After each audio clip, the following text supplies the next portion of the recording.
afternoon, everybody, and welcome to Your Today.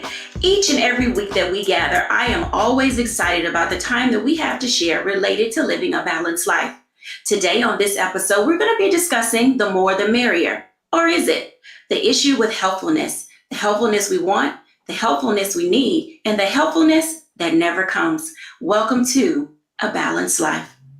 Everybody, your faves are here today, and I'm excited to bring them in. Dr. Tierney, Charlotte Avery, and Titani Harris. Welcome, everybody. Hello. Hey. Hey, ladies. So how's everybody doing? Great. Yeah. I am so excited about where we are right now in our journey as we are growing and learning to live a balanced life. And one of the things that often comes up is, how do you deal with people who want to help you out? Sometimes it's the most and too much. And I want to start with Charlotte Avery and have this little discussion related to, when do you know to ask for help? Such a really great question. So for me, we've spent a lot of time together, and so you all know that, I'm a wife and a mom of 7 extremely busy kids. And then I have my own things that I'm doing as far as growing the business and all kinds of stuff. But when I know that I need help, I usually have to do what I call the ABCs, which is to check my attitude, my behavior, and my communication. And that's usually when I know that things are off. But then the next thing that I do is I do this thing called PACE.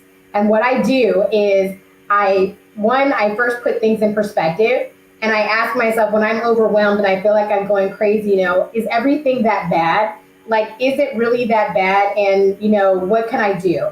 So I put everything in perspective. The next thing that I do is I acknowledge what I feel. I acknowledge that, I do need help, and I'm so very overwhelmed.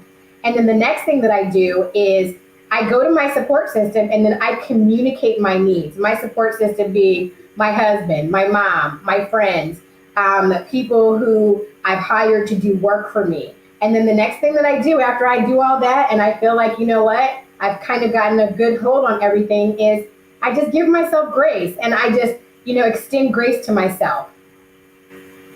Charlotte, now what you said was a whole mouthful, in the sense that there are some people who don't really understand the value of knowing when to ask for help and the guidance that comes from, well, let's just say the wisdom that you can get from other people. Why do you think it's difficult to allow other people in your circle to help you when you know you need help?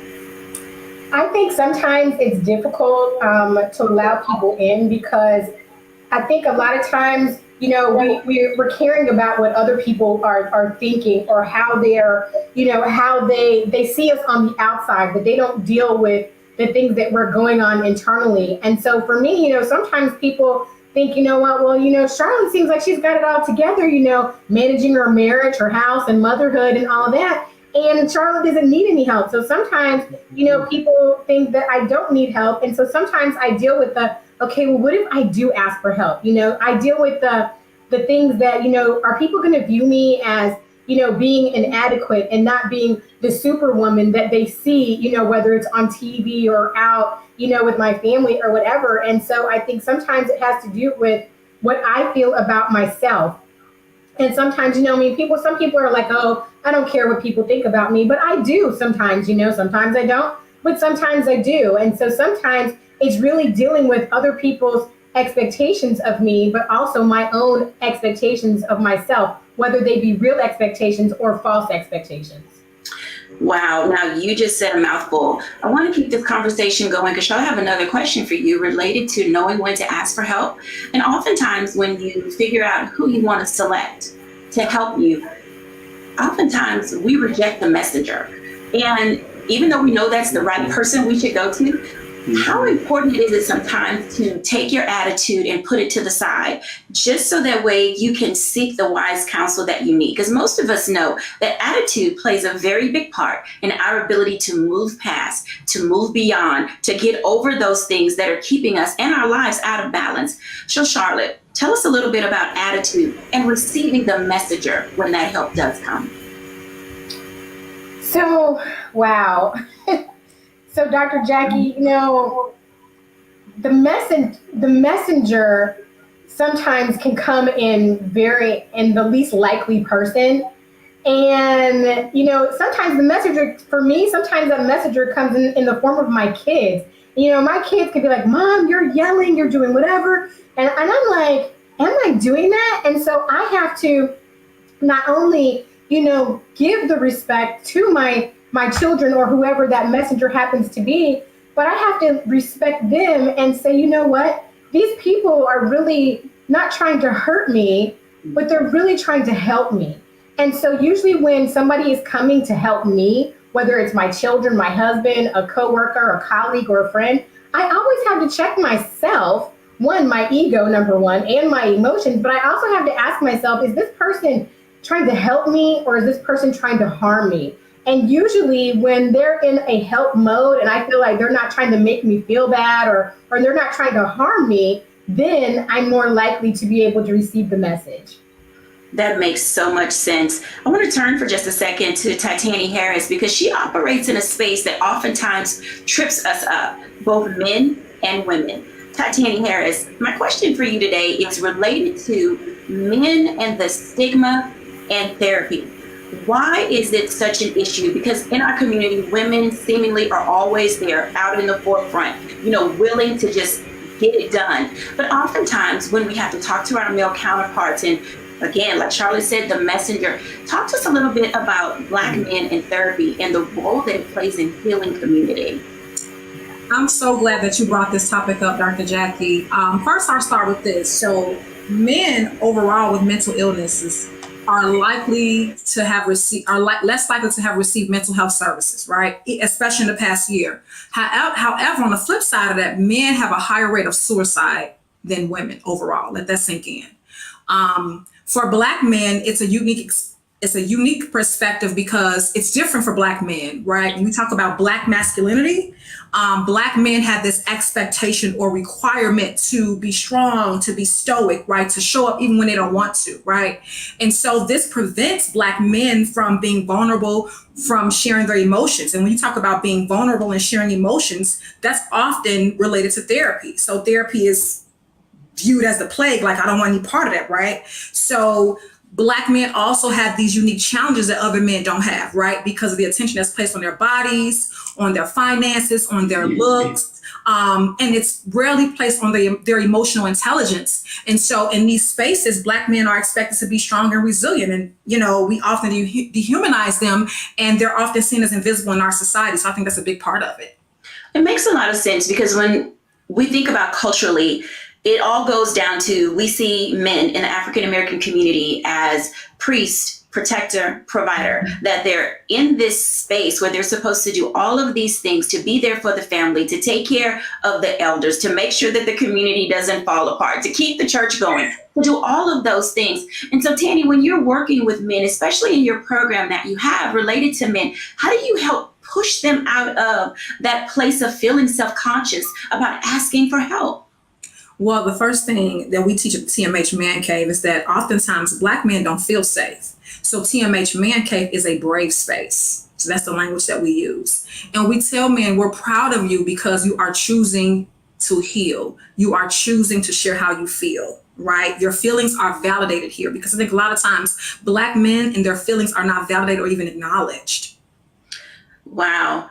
I love that, a brave space. And oftentimes it's difficult for men to find a brave space. Even when we're just dealing with our family, we're dealing with our coworkers, we're dealing with our friends.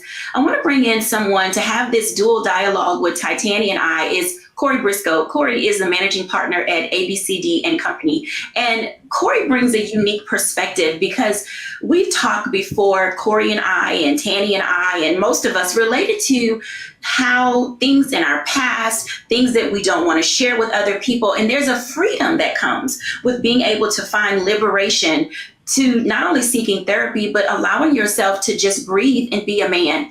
Hey, Corey, welcome to A Balanced Life. Thank you, Dr. Jacquie, for having me.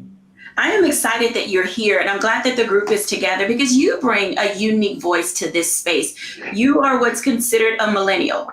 And oftentimes men in that space are very outspoken. They're bold. They're searching for their space in this area in which we occupy in life. So, Corey, when you think about the issue of helpfulness and all these voices that are in your head as a Black man, how do you separate for yourself your priorities and what needs to happen in a certain order in your life?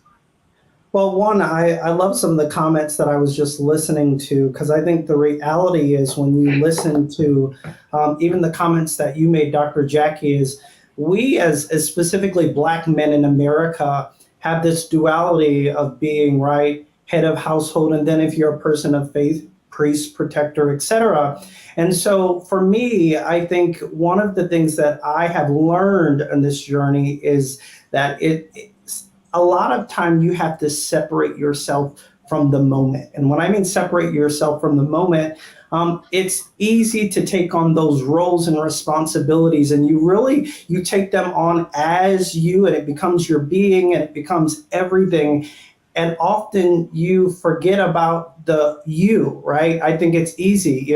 I tell people I'm a managing partner and a COO, and that's a part of me, but that's not Corey. And when you take the title on and it becomes who you are, and the problems with that title and the stress and the anxiety with that problem, you look at the state of America that we have right now. Currently, they say 1 in 5 men deal with depression, right? That's, if the male population is about 150 million, you're talking about 6 million men who are dealing with depression, dealing with anxiety, dealing with these issues. And specifically in the African American community, they're going undiagnosed because it's a stereotype. Well, the need to see a therapist, the need that you're soft, or the need that you have this issue. So some of it is first us stepping aside from our things, the things that we have, the places that we occupy, so that we can be ourselves and be whole. And then there's a larger national conversation, and specifically a community conversation about what does it really look like to be a Black man, right? And how have we seen it, and how has it been generationally?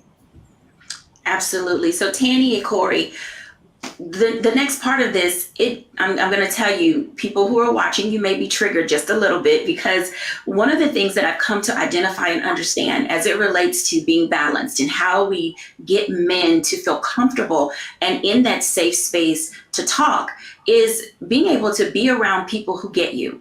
And oftentimes that isn't easy. So Tani and Corey, can you talk just a little bit about what it means to have Tani first from a therapy perspective? How do you get men to open up and share their feelings? And then after Tani, Corey, how important is it to be okay with being vulnerable? Tani? That's a great question, Dr. Jacquie. So some women may get mad at me for saying this, but in my work with my clients, I often hear, I can't say how I feel because then my girl will think I'm weak. We have to create the space where men even feel comfortable talking about how they feel with us, right? And although it's a societal issue, I know culturally, we in the African American community often view men as weak ourselves in terms of them expressing themselves, right? So I teach men to also get them what's called an advisory council, right? I think I spoke about this before. Who are your friends that you can go to? Who do you feel brave with? Not necessarily safe, because as I stated before, Black men often don't feel safe. And so I think that's one part of, we have to create the environment where they feel that it's okay to not be okay. Interesting. Corey, vulnerability. How do you help? It's an interesting question. And I think for me, when I look at vulnerability, I love what Tani said. Tani, I call it the art of building ecosystems or tribes, right? And for me, it's finding that safe space with people that are trusted advisors, with people that have your best interests, and learning that we're all on this journey together, right? For me, I occupy national boards, I sit at the helm of a company, and I do all these things, and I try to be engaged civically. And I've learned, I'm like, there are some other people that have these same struggles of being present at home. I'm recently married, so trying to be a good spouse, and also at the same time, power through my career. And I've learned that, and when I find people that have similar challenges or opportunities, it's the perfect opportunity for me to really spark a conversation. I'm an extrovert. A lot of my male friends tend to be extroverts, except for topics like this, right? And so I find that when I am able to bring this up and have conversations and say, like, guys, I'm struggling with this, you'd be amazed at how many people engage the conversation. You'll be amazed at how many people share.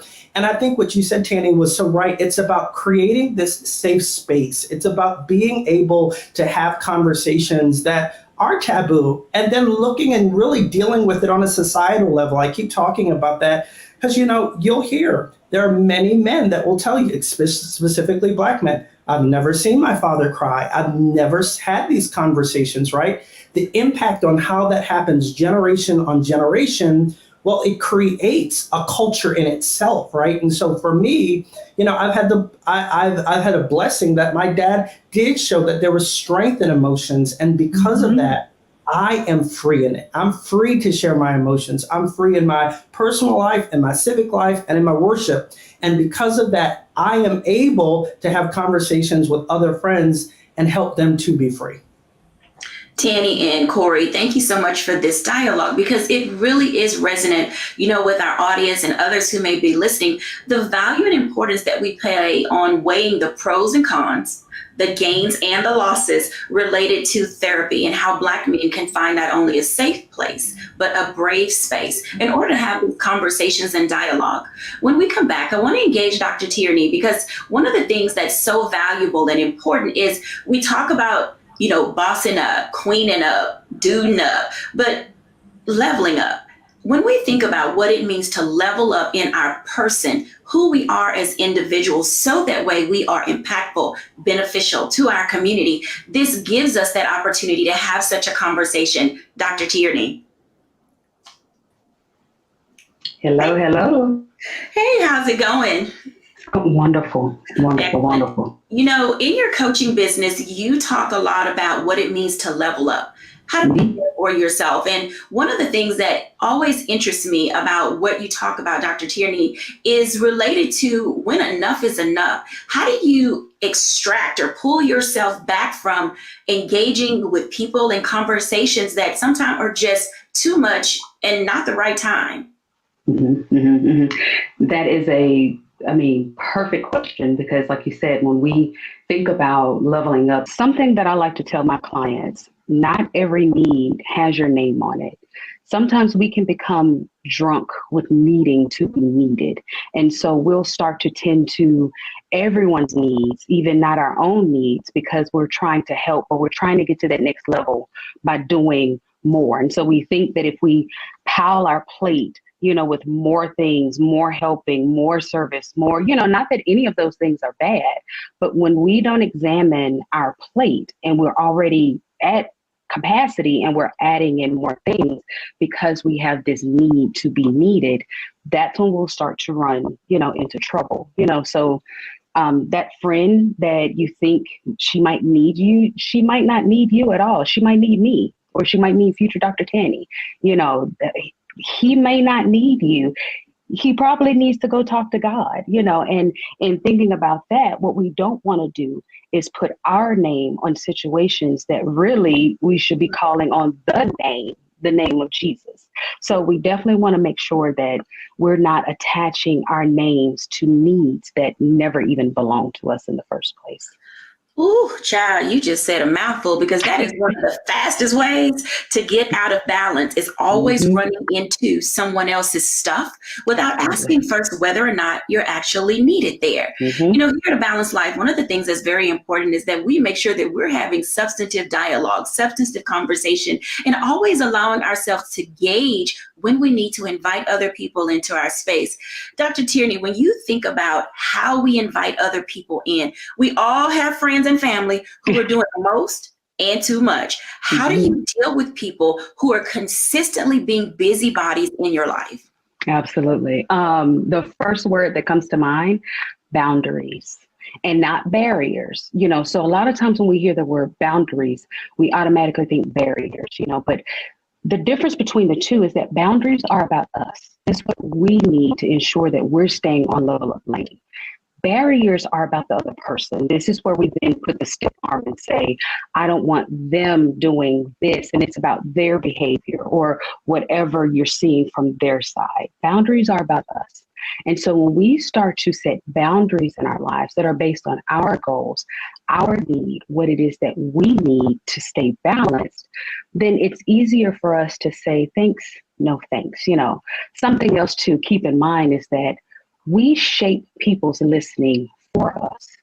So if we're always answering the phone when they call, we can't expect them to stop calling. If we're always running to their aid whenever they stub their toe, then we can't get upset that we're the first person that they expect, or there's this expectation for us to come in with our capes and and fix it. So when we start to set those clear boundaries, we communicate those boundaries, we enforce those boundaries, and we remember that we are the ones that shape their listening for us, then it's easier to take that step back, take that breath that we need so that we can then get to where it is that we're trying to go. Wow, getting to where you're trying to go often is not easy. Thank you so much for those words of encouragement and wisdom. And, a part of our spirituality and our growth is being able to say, I got me. And sometimes there's no one to turn to. And oftentimes the only way that you can get help is to turn your trust to the Lord. Now, I recognize that everybody that watches this show is not a person of faith, but we all believe in something. And that belief allows us to find a space in which we can grow, in which we can evolve. It gives us an opportunity to set the tone for each of our lives, both individually and collectively. When we come back after the break, I want to bring the entire group back because it becomes important for us to see voices. Let me tell you why that's important. I said see voices because oftentimes when I think about who I need to talk to, a face pops in my head. And so when we come back after the break, I want to engage our group in what this continuation of having people, or as Corey said, our tribe coming to our aid. Each of our guests today, Tanny, Dr. Tierney, Charlotte Avery, and Corey Briscoe, have brought some meaningful insights to the table. When we're back after the break, let's continue to unpack what it means to have balance in our lives.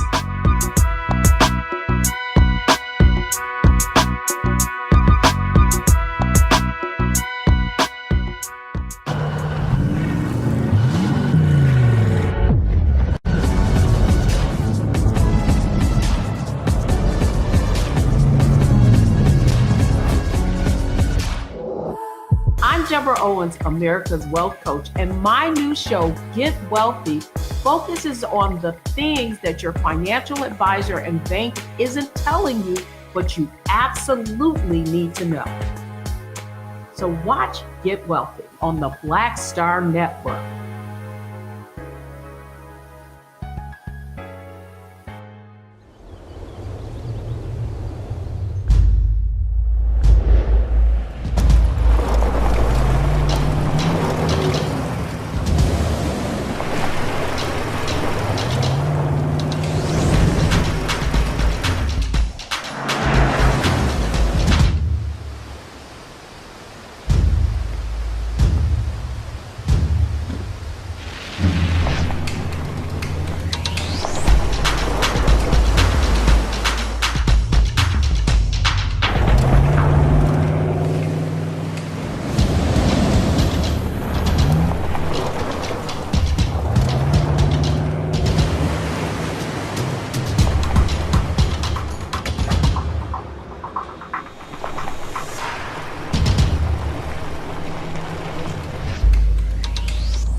Welcome back, everyone. I am so excited again that you are here. This is our time, as I call it, the selfie hour, the time that you can take for yourself to sit back, learn, and engage. So grab your pen, your pad, your digital device, and if you desire, grab the Word of God, because sometimes our guests will go to that place where they know that their help and their faith comes from. Everybody, how you doing? Hey, y'all. Hey, Dr. J.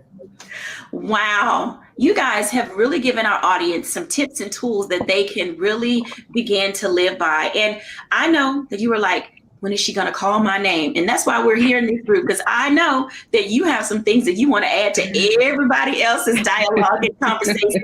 So, Charlotte Avery, what say ye, ma'am? So, first of all, I loved what our great Dr. Tierney said, because, you know, when you're talking about people, and what Corey was talking about as far as tribe, and, you know, when to set boundaries and when to lean on your tribe. You know, tribe is so important and boundaries are so important. And I love what Dr. Tierney said, because, you know, she said that boundaries are for you. You know, they're to help you and what makes you, what's going to be best for you. And barriers are for them, the outsiders. And so I love what she said, because that was a really great aha moment. And so I really thank her for you know, giving us that example, because, you know, sometimes we get it twisted and we think that we just use the word boundaries, but there is a difference between boundaries and barriers. And then tribe. Oh my gosh, tribe is so important, because, you know, when people are your tribe, they're not your acquaintances, and they're not people who are just, you know, I see you every now and then, but they are your trusted people. You know, Jesus had, you know, Peter, James, and John out of the 12, right? But then, you know, for me, you know, I can count on one hand my people who are my go-to people that come hell or high water. I know that they're going to be there. But here's the other thing, is that their support, they're not just supporting me. Tribe has to be reciprocal. And if people are not reciprocating within your tribe, then you might need to replace somebody in your tribe. Ooh, girl, you have said a mouthful. Oh, let me tell you, that is something that we should live by. Stop being there for people who will not be there for you. Future Dr. Tanny. I'm telling you, girl, oh my goodness, I cannot wait. So what do you have to say for us? Because it is difficult sometimes. What do you have? You're on mute, my love. Sorry about that. I like what you just said about being there for people who are there for you. I always like to say you can't pour from an empty cup, right? You need to be refilled, especially by your tribe when you're filling up others. Also, I believe in giving people your best, but not your everything. Because when you give people your everything, you leave nothing for self. But when I give you my best, then I have something left over for myself. So that's my motto. I believe in giving my best throughout everything, because your best is all you can have, all you can ask for. When you give away your everything, you have nothing left over. Corey, pouring from an empty cup. That's something that you have discovered and learned, sir. You mentioned to us earlier in the segment that you are newly married. Congratulations to you. And as you're finding your space, your barriers, your boundaries, that time that you still need for Corey, being married, how does that play? And this is for all our single people who are watching, because single people need balance too, as well as newlyweds. So Corey, when you think about the growth that you've had and moving through your relationship of dating and courting your lovely wife, and, you know, now being married, how do those things work?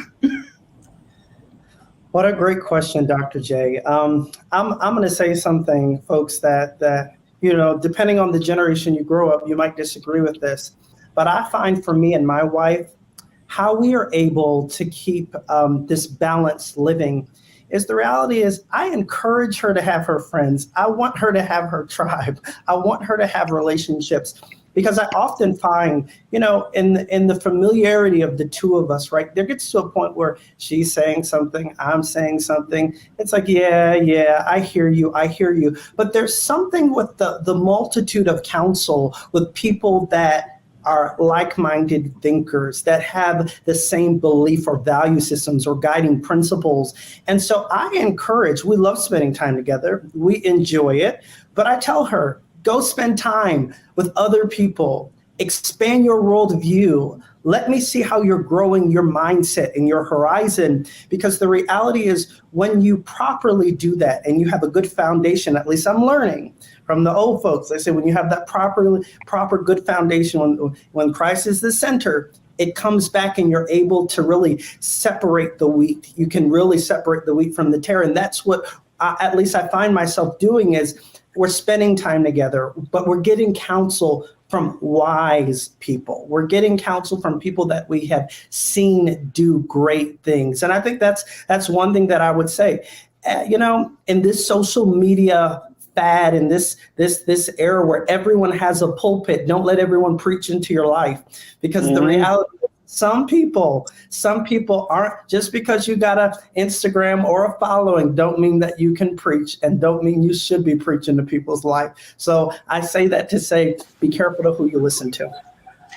Wow, this is very interesting conversation and dialogue, and everybody can come back on the screen for this, because one of the things when we talk about how we grow and how we guide ourselves in the daily lives that we have, it is, we live in a very fast-paced society. Everybody is on social media, and we have a tendency to treat it like a buffet. I'm going to go pick this from this person. I'm going to pick this from that person. I'm going to go over here and eat off of this smorgasbord. Oh, I like their charcuterie board. Oh, their vision board spoke to me. When we are trying to live a balanced life, I want to go across the board, and I'm going to start with Dr. Tierney. And I want to ask each of you this very simple question. How do you decide when to pull yourself away from social media and start to listen to your own voice and give yourself wise counsel? Dr. Tierney. Every day. I do it every single day. And that's saying something, because social media, that's where we market, right? I have a business, so that's where we show up. That's, if you're not on social media, then it didn't happen. That's kind of the whole thought now. But I literally have to pull back from that thing every single day, because if I don't, I'll start to get distracted. I'll start to try to mirror my message to what I heard someone else say, or, and it will get me out of focus on what God spoke to me, on what it is that he told me to do, on how it is he wants me to run my business. And then here comes the anxiety, and here comes the stress, and here comes the overwhelm, because now I have all of these different voices, going on. And God is like, are you going to listen to me? Are you going to do what I told you to do? So every single day, it's like I have to pull back, and sometimes I don't even go on social media. I'm probably on social media like every other day, to be honest, and then I'll do my posts and just completely pull back, so that I can make sure that I'm maintaining that clarity, of vision, and that clarity of voice of what it is that I'm supposed to be doing, and not, as you said, Dr. Jacquie, eating from the smorgasbord of what everybody has. And as our so finally said today, just because everybody can preach don't mean they're supposed to be preaching into your life, church. So I pull back every single day. Absolutely. Titani Harris, as it relates to what we're discussing in therapy, wow, I know that you have some tips and guidelines, to help people deal with social media, because we have a tendency to compare ourselves to what's happening. Oh, my life isn't this because so-and-so is doing that. And to our audience that's viewing, please know that most people post the highlights of their lives, not the lows of their lives. Titani. Yeah, so I'm so glad you said that, because I was going to say that social media, most people post what they want you to see, right? Not what's really happening. And so I always encourage clients, look, especially when you're in a dark place and you're looking on social media, it often exacerbates those feelings of anxiety and depression, because you are comparing yourself to others. I know for myself, Dr. Tierney talked about it, how she removes herself every day. I do social media fast, right? Which I have to do because of the kind of work that I do. I listen to people's problems all day. I have a staff of 15, so they're clients as well too. So I have to protect my energy, because oftentimes there's so much going on that I need to unplug. But I would encourage others to do what I call too a social media fast as well too. It's so important, and it's good for our mental health. Just a break from the screen, a break from the everyday of people's lives and what's happening and what's a lot of times not real. Interesting. Now you mentioned the word depression, and with you being, you're in the Midwest, and in the Midwest and above, seasonal depression is a thing. Now, I lived in Chicago, and I can tell you that it hit me from time to time. I'm like, it's June. Why is it snowing? And so when you're constantly seeing these gray clouds and you have things going on in your life, talk for just a minute about some ways that you and your practice, Titani, help people move through seasonal depression, because some people may be in that right now. Listen, this pandemic has made it very difficult. It's taken away some of our usual coping mechanisms, right? As the world is starting to open back up, it's not the same as it was before, right? So we encourage people to stay connected with their families, exercise, as we talked about in the last segment, how exercise and working out helps remove these mood boosting endorphins, right? Read something for leisure, watch your favorite television show. I mean, there's so much that you can do. Get a massage, have a nice meal, you know, it's a myriad of things that we can do, but stay off social media during this time. I would say have a social media limit during this time, just because if you're already feeling that the effects of seasonal depression, that can exacerbate some of those symptoms. Now that makes perfectly good sense. I tell you, Apple has a way of telling me on my watch. It says things like, take a moment to breathe, give yourself some mindfulness time. Yeah. But one of the things that I found very interesting is that my phone will tell me that my screen time is down, as if I'm supposed to be offended that I'm not on social media or using my devices. And I actually use that as a gauge to determine that I am balanced in the sense of always needing to feed that need to know. And social media has a way of keeping us in that space, especially during this pandemic. We spent a lot of time on social media. We opened up accounts on YouTube. We were learning how to do TikTok dances. There were so many things. And whereas there's a place for those in our lives, when we think about ways of coping, how to get more things in our toolkit that we can use to combat it, it does make it difficult to stay on pace with your own life. One of the things that, Corey, you mentioned something very interesting about how your wife has opportunity for herself. In this space of African-American men and the awkwardness that comes with being social, how do you encourage the young men that you mentor and others in your business community or spectrum to get out and do something other than watch television and be on social media? You ain't said nothing but a word, Dr. Jacquie. It is amazing to me how a lot of our problems, specifically as Black young men, as Black men, it stems out because we do not have a world view. We are so limited in our thinking and our understanding.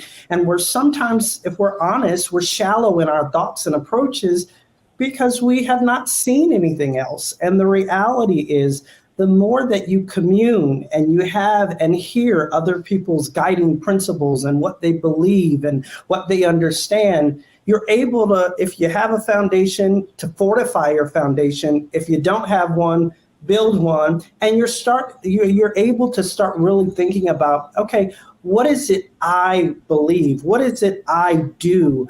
Even in my own relationship, you know, my dad says it all the time. He says, Corey, you need to learn to live vicariously through me, right? For all the mistakes that I've made that I don't want you to make, look at them, analyze them, and do better, right? And so I always tell people, every time that I can take an experience and don't have to go through the heartache and don't have to go through the pain and don't have to go through the trials, it is enough being a Black man in America. There is enough trials and tribulations in itself. And I share with people, you got to get out your cocoon. You got to, again, find that tribe, that ecosystem. You got to find people that are like-minded. And I'm sorry, and this may offend people, but if your whole life is on Madden and your whole life is on the Xbox, your worldview is going to be limited. And a lot of the issues and challenges are just self-inflicted after a while. They're self-inflicted because you don't have that perspective. And so I take the time. I tell people all the time, take me to a new restaurant. I'm a Southern little country boy. I prefer I sit in the same church seat. I sit in the same I learn my habits, but I surround myself with friends who say, let's go on different excursions and different adventures. And I find that I am growing and I am learning that the limits that I even put on myself don't exist. That's interesting. Charlotte Avery, Corey mentioned an interesting word, and he talked about this word in terms of the positive side of being balanced, living vicariously for the purpose of learning from other people's mistakes. Now, as a mom and a wife and a businesswoman, we see women all over, and they live vicariously through their kids, allowing themselves to get out of balance. How can you help our moms who are out there doing every PTA meeting, every soccer club, they are at every dance recital, they are pageant mom, dance mom, every kind of mom, except for being their own person? How do you help them? Because you have really good blending and balance and boundaries when it comes to this is Charlotte time. So I am very, very, very serious about my family. I'm very serious about my husband, my children, and all the things that, that we do and all the things that they do. But I am even more serious about my time, because I have to be a happy, healthy, whole woman. Because I was a woman and I was doing things before I was a wife and a mom. And so I remember there was a time in my life, I think I was at like baby number 3, and I was just so like overwhelmed. And I had what I called them the whams, the what about me's. And I remember that season of my life because it seemed like I was doing everything for everybody but myself. And at that point, I decided, you know what? I can't do this anymore. I was somebody. I had purpose, hopes, and dreams before I was this man's wife and these people's mother. And I had to get back to my real self, not just my mom self and my wife self, but I had to get back to the things that gave me joy, the things that, fulfilled me. And some of those things were writing, and some of those things were, getting back in the gym and working out and, just taking care of myself. I used to be a tomboy, and I still am because I'm most comfortable in sweats. But you know what? I love going and playing in makeup, and I am really serious about my girl time. Like, I have friends, and we literally calendar when we're going to spend time together so that we can get away from our husbands and our children so that we can get back to being us and being girlfriends and not the other parts of our lives that are still very important. But I find that when I'm not doing me and when I'm not doing the things that fulfill me and make me happy, it makes me miserable. And then that makes everybody else miserable, because let's just tell the truth. I am the thermostat. Moms are the thermostat of their families. And so when mom is not happy, it's not happy life, happy wife. It's really happy spouse, happy house. But if mama's not happy in the house, it can be a really big mess. And so I always encourage moms, even my clients. I don't even work with women who will not commit to spending 1 hour a week, just a week, doing something for themselves that has nothing to do with their spouse or their children. It is an absolute must, whether it's going to get a cup of coffee or going for a walk or going to a movie with your girlfriends or going to dinner. Do something that has nothing to do with anybody, but totally and fully fulfills who you are as a woman, period.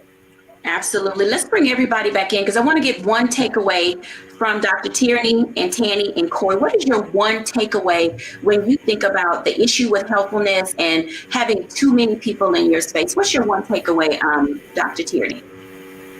I would say my one takeaway is boundaries, and just making sure that we have our boundaries and that those boundaries are set based on what we need and not us becoming drunk on needing to be needed and doing everything for everyone else and ignoring ourselves.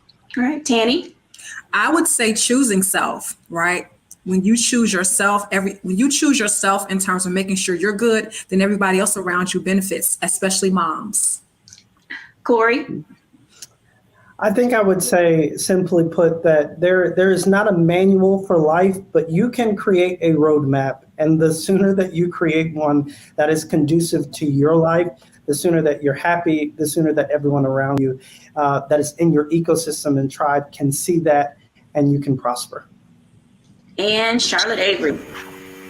Well, I'm still in Dr. Tierney's Amen corner about not being drunk about needing to be needed.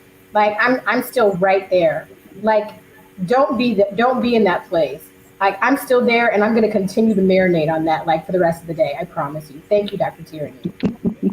Outstanding. Everybody, thank you guys for joining us today on here at A Balanced Life. I am in that space right now where I believe that where we're going and what we're doing as individuals is tantamount to the success of the individual home, the cities, the country, the state. I mean, honestly, if we are not in a space of discovering balance and having that particular area in which we need to focus and direct our attention, how will we ever get clarity?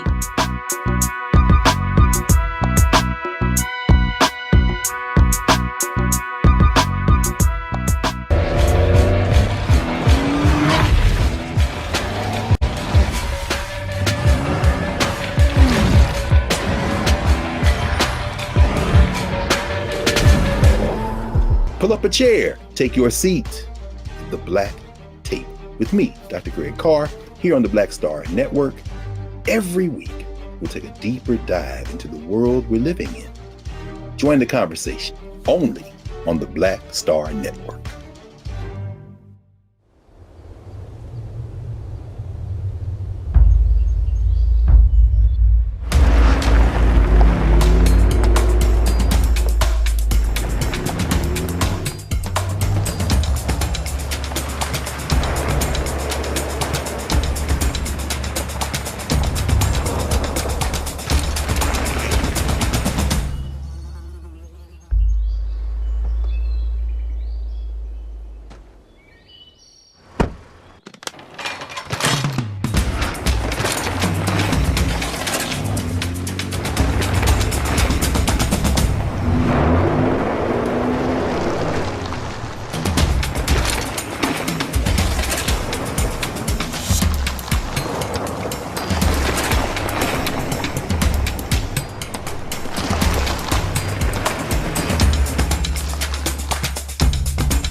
As I think about, my own personal reflections from the show today, it brings me to an understanding that everything is needed. One, make certain that you don't have too many people in your ear, because oftentimes it can challenge you in a very ineffective way to move and to take charge of that which is yours to take ownership of. The second thing that I'm reminded of after our conversation and dialogue today is have yourself some me time. You matter. And without you in the equation, other things cannot go according to the plans that have been set in motion. And then third, I think the thing that at top of mind is most, I know when I'm needed and I know when I'm not needed. So give yourself space, literally, give yourself space to not be needed by other people. It will allow you to free up time. You'll look back and say, what was I doing in this time? Where did this extra hour or 2 hours in my week come from? And it's because you refuse to always be the person that everyone called upon. This has been an outstanding day. This has been a wonderful episode. I'm excited for our guests that have joined us, Dr. Titani Harris, Corey Briscoe, and Charlotte Avery. Thank you all for joining us on here at A Balanced Life.